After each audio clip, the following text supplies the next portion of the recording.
I want to show you guys how to access countdown timers and stopwatches on the ClearTouch panel. Using our side toolbar, again on either side of the display here, we're able to access these on top of any input, no matter what we might be doing on the screen. We've got access. So right here in the side toolbar menu, we're going to grab our extended tools menu here with the wrench and hammer. And as you can see, I've got a few extra tools. We'll start with just the countdown timer. Just like it sounds, that's going to pop the tool up here in the middle of the display.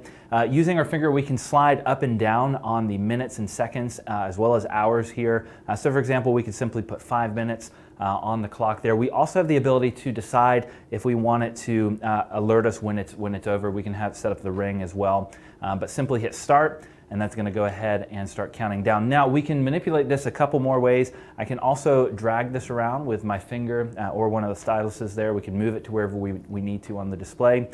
We also have the ability here to make this full screen. So if I just want the entire display to essentially be a timer, we can do that there. We can minimize it out of full screen as well.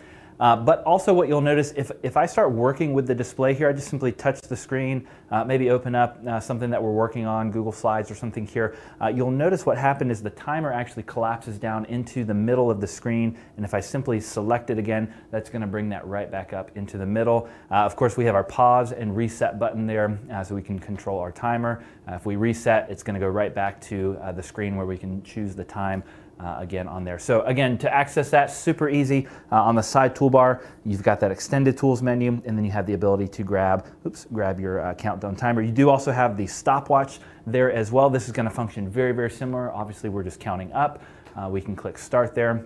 And then again, we can move this out of the way. If we start interacting with the screen, again, you're going to notice that kind of minimizes itself down into the middle there. And then we can simply select that, and that should come right back up whenever we need it there. So again, very, very easy to access those tools from the side toolbar on the ClearTouch panel.